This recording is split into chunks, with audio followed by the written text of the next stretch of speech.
Have you ever had an experience where you were in the presence of an individual that you would call a master, a leader like that, who was surrounded by a few of these lieutenants who really had that rare DNA and that desire to seek that understanding that you're talking about? Have you ever experienced that?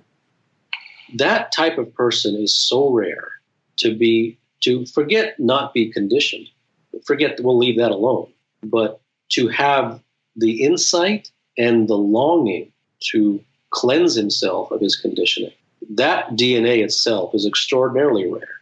Extraordinarily rare. The culture is too strong. The culture, society and the world and the culture is a very powerful place. It's an unrelenting tide. It is an unrelenting tide.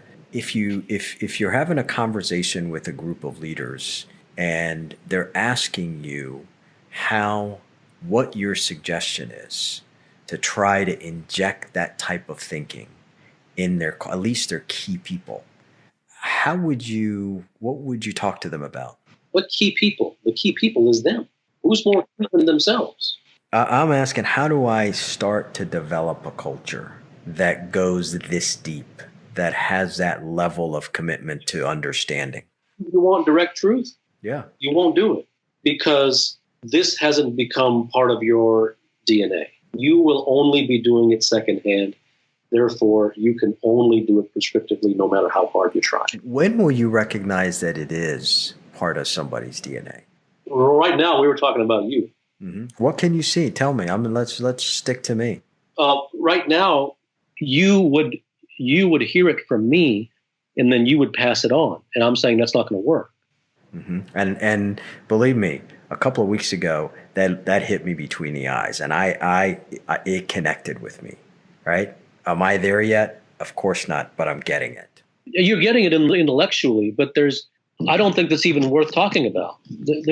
Because this is going to turn into a conversation of well, how can you get that DNA? No, it won't. Okay, there's no point. There's no point. It's not going to happen.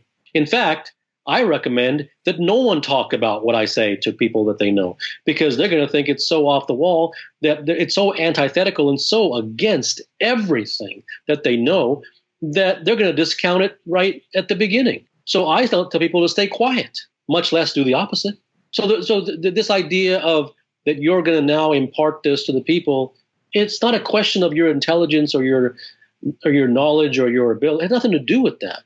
It's wiring, man. It's wiring. It's how a human being is naturally wired, and it isn't about getting better at it so that you can. It's not about that. It has to come. Everything has to come from the horse's mouth. That's why I think it's frankly malpractice for let's say a person becomes a great coach, let's say a sports coach, and then he starts an academy, and then he has assistant coaches who teach his system. That's malpractice. They can't teach his system. They're just a bunch of mules. All they do is they read his nonsense and they're going to pass it on because, quite frankly, it's never about the information. It's something about the DNA of the giver. And if you remove the giver and all you have is the information, then all you have is snakeskin. It doesn't go anywhere. It's the whole package. So it's never about pass this information along. Those people who were mesmerized by Jesus, they weren't mesmerized just by his words, because the Ten Commandments and then Buddha's, Four Noble Truths and Eightfold Path, those are all over the place, right? In every library and every right. What have they done? They haven't done anything, because it wasn't about dumbing down the concepts and passing it on like a cheat sheet. It was about the Buddha himself. It was the package of him, yes, him saying those things, but there was something about the himness, right? That the packaging of it and the resonance of the voice and the answering the requisite questions that came. It wasn't just the passing on of the information, which is what you're asking me, and that's not going to work. When did you personally recognize that you're ready yourself to make that shift to that level of seriousness, to make that shift to be that rare master that we're talking about? Well, because was there something that happened to you, no, or was this? It's a good question. I don't know. I mean, these questions about the when, I don't know. They don't really go anywhere because no one really knows the answer. But I don't even want to say this because it's going to come across as a competition, because that's the lens through which everyone looks at things. I have never met someone as devoted and serious as me. Mm-hmm. No, I believe that. Sure. In these particular things. And I will hail from the rooftops that isn't a good thing. I'm not proud of that, right? I don't want a prize for that. That's not great. It's nothing. And the reason that there's no prize for me is because that wasn't my choice. It happened to me. It was a chosenness. So I can't take credit. These things just came to me. When I have to answer a question on Twitter or to you or to a client or on the field or in a sticky situation, or at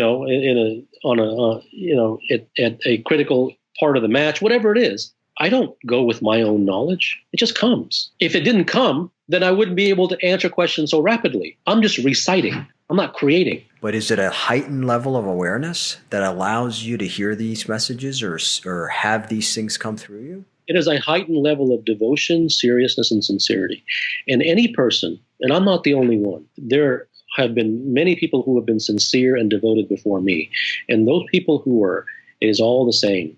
When you develop and when you demonstrate a level of sincerity and seriousness and genuineness, the universe, you tend to prove to the universe that you are a worthy vessel, and things just flow into you because you have demonstrated that degree of seriousness, sincerity, genuineness, devotion, purity, whatever it is, in that particular domain. That's the way it works. And do you find that happens more likely when somebody's dealing with a really serious crisis, that our back is so against the wall that there's no turning back? No, I think that's conflating two things. I mean, when someone's back against the wall, that is the situation in which a person does become serious, but he tends to become serious only for so long as his back is against the wall.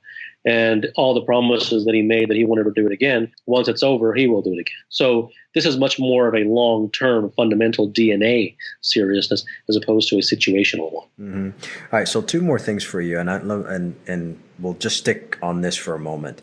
When you yourself are working with people, do you get a sense of when they're ready? I've never met anyone who had that level of seriousness. But those people absolutely exist, as you can see from, the Rembrandts, the Picassos, and some of the sports legends that have gone and, years and years ago. Obviously they exist. Mm-hmm. Absolutely exist.